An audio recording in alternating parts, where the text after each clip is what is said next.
is pointless because over time population grow. To have a percentage would be useful, but as I say, even now you do not have a quantified number. The problem is not that does not allow you to put any number there. The real problem is that our ECs, instead of executing their constitutional duties, they act like outlaws. They basically just have disregard on what the Constitution says. So we need to challenge them. I think that's part of the problem, part of the solution. In the long run, what we need to do is to deal with change the electoral system entirely. Remove the incentive for you to cheat, whether either through deliniation or through voter transfer. There's a second question on, what was that? The locality. Okay, right. If it doesn't affect changing constituency boundary, it doesn't affect that, I think that's basically an administrative issue. We can complain about any inconvenience, but it would not have political impact. However, if it's about, if it actually unconstitutionally alter the border, even if EC claim and say we are correcting the mistake, the same position is clearly opposing that. Very simple. You are actually married to your constituency until you file for divorce, changing constituency, or Parliament change your relation. So that's only two ways. So if the Parliament has, by endorsing and redelineation proposal, erroneously put you in the wrong constituency, you need to wait for the Parliament to correct its mistake. The EC has no right to correct a mistake that is done in the name of the Parliament. So that's a clear position that we take.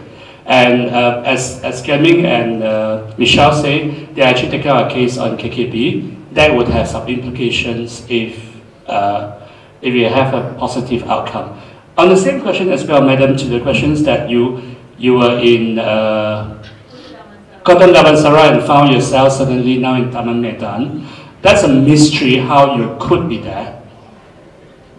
The simplest thing that people would do is to ignore, leave it there, travel that to vote, file in to correct, and EC would put our innocent face. We do not know how that happened. I would propose you to do the third one, and we probably need just one case.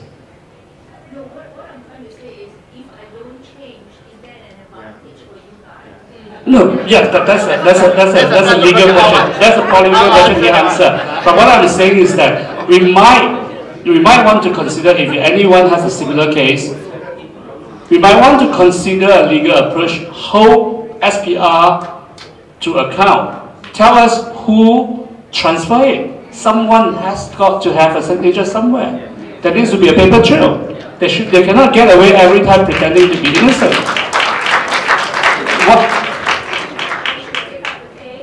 If you want to, we can think about to get lawyers for you. Alright, tell me how to do it. We can discuss about that. We get lawyers for you.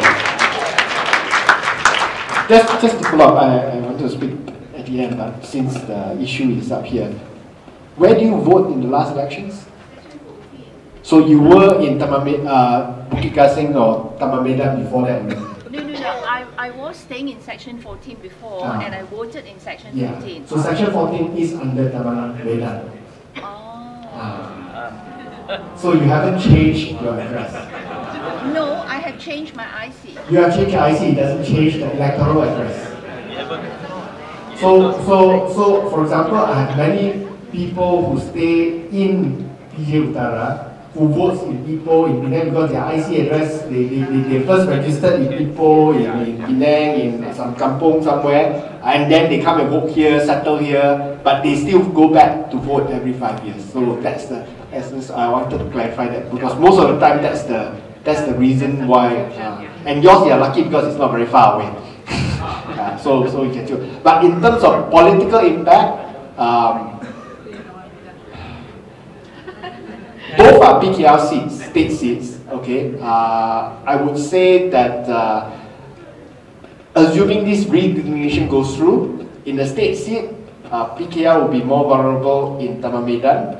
In the parliamentary seat, more vulnerable in Sungai Buloh. You'll be under Sungai Buloh. So, either ways.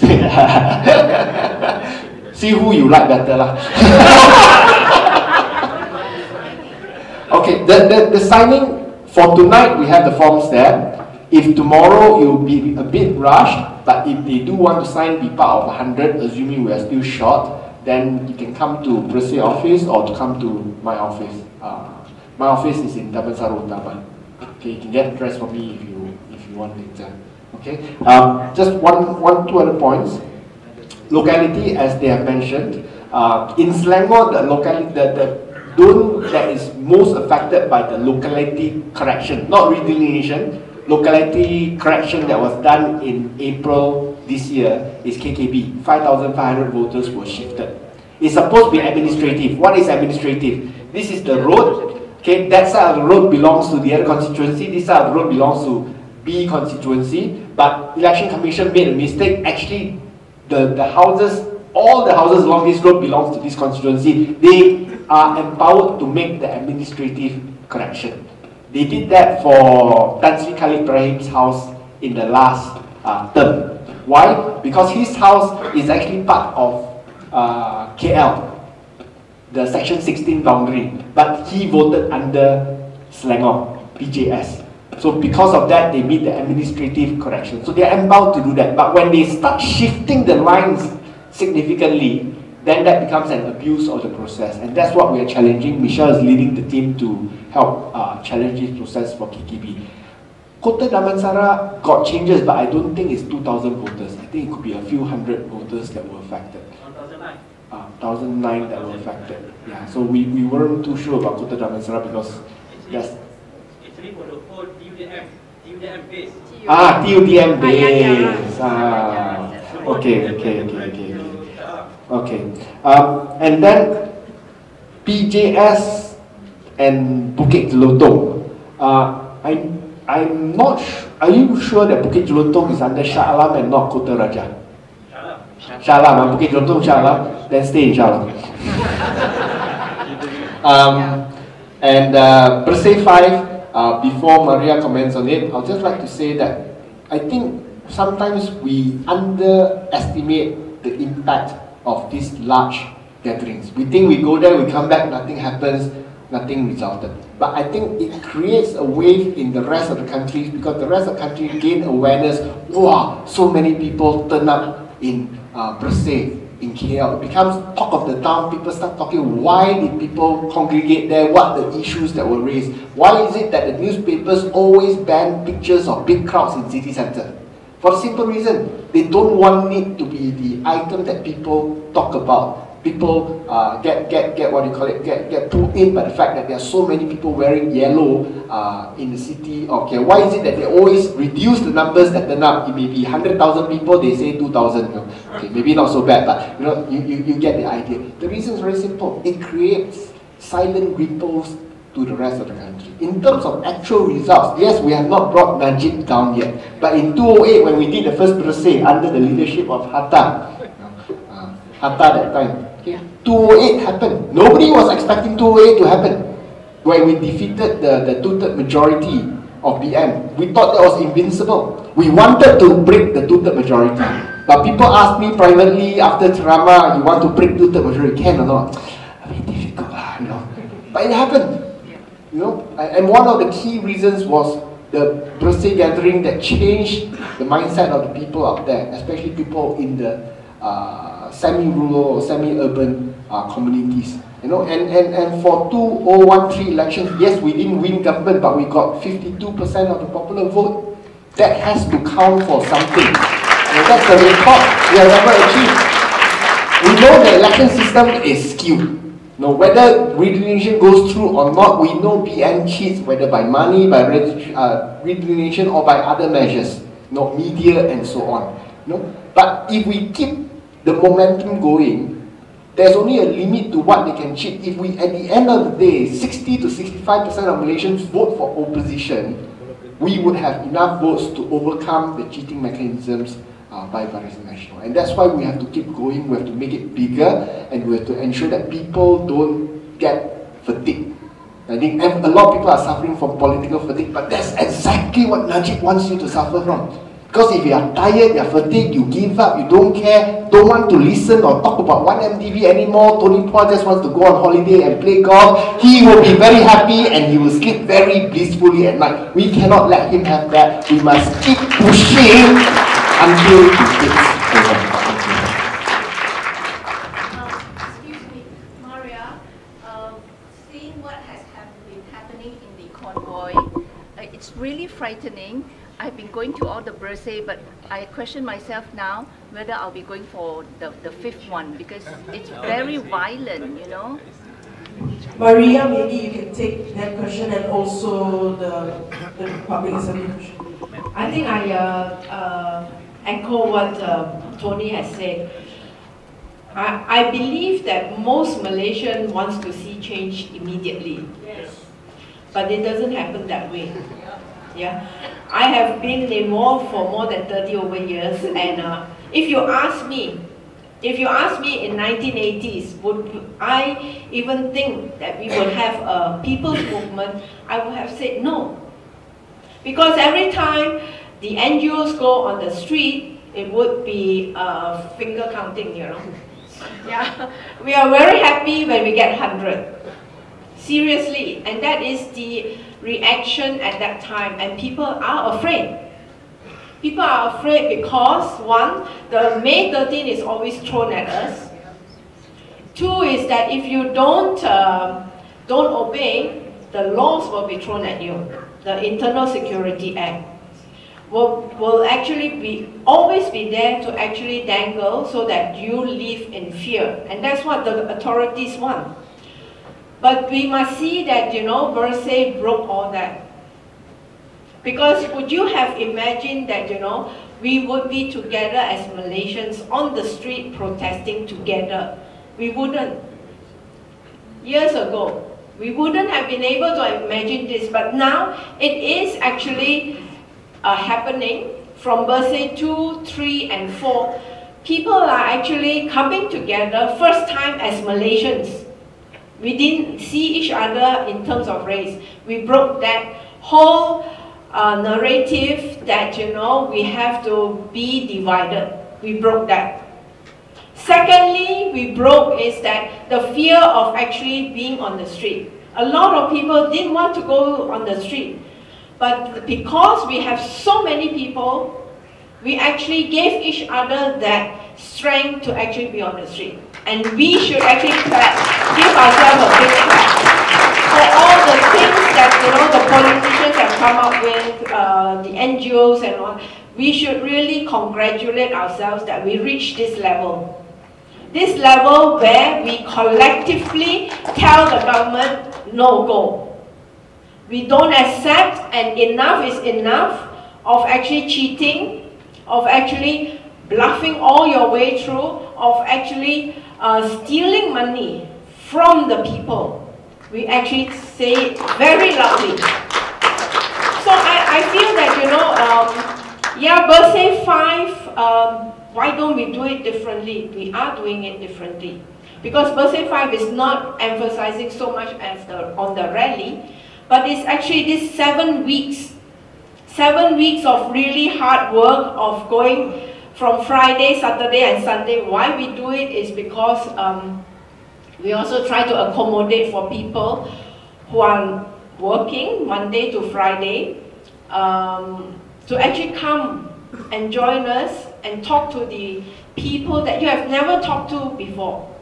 And this is actually happening. We didn't expect it to happen at this level, because when we first started, we were only aiming at 10 to 20 cars. Yeah? But if you see Johor and the West Coast, we got 100 cars. The first week, we had 100 cars. Second week, it grew even bigger. Yeah. So I think that, you know, people are getting excited. In Penang, you know, we actually got a lot of people who turned up when we actually passed the torch over. And if they want to say that, you know, it is all the China who is coming up, no. Just check our Facebook. It is actually the Malays who have actually given us the full support. So we have come a long way. We really have come a long way to actually break a lot of barriers. And we should continue breaking these barriers, because we have to tell this government that, you know, you cannot go on with your 58 years of corruption. You cannot go on 58 years of stealing this election, because election was never a topic that we care about. In the 70s or 80s, it was never a topic that people talk about. But now it is, here you are actually wanting to object. And that is an achievement, that we have to actually say that, you know, Malaysians have actually rise to the occasion. But the only thing is we have to continue to rise to the occasion. Because if we give up fighting, they will come down hard on us. We cannot have that happening to us ever again. We cannot actually go back to last time where we are living in fear. We dare not even say a word, and we dare not even post anything online. We cannot live in those dark days anymore. We have to move forward. And moving forward means we move together. So therefore, the Bersih 5 tag is actually Satukan Tenaga untuk Malaysia yang baru. So I think that, you know, working together to actually share our message, that is what the 7 weeks is all about. We want to bring our issues, whether you think it's important or not, 1 MDB, food on your table, we are learning as we go along. People are telling us that we are so happy that Bersih actually has a face. And that is something very encouraging for me. We are actually talking to new people, people that we don't know, but also people who actually do come for the Bersih rally. So we are actually communicating, and this is the first time that we are actually having this national conversation with people that we do not know, other than, you know, middle class, you know, urban people. So I think get out of our comfort zone and go and meet up with people that, you know, that are actually your fellow Malaysians.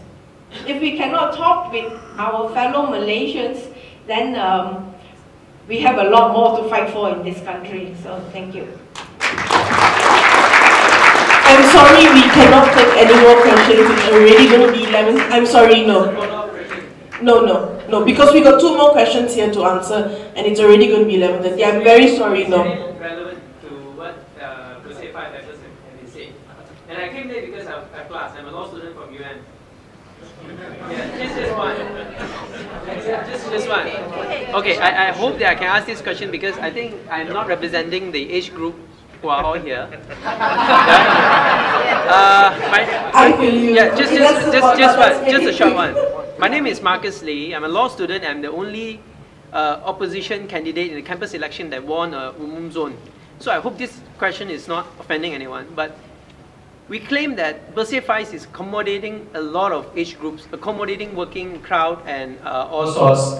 But my question is, University Malaya is the center of the city, PJ. We have 10,000 students approximately. But honestly, when JASA had the explanation in UM, why we don't have such positive effort that is rather inviting? I mean, okay, redelineation is a huge issue.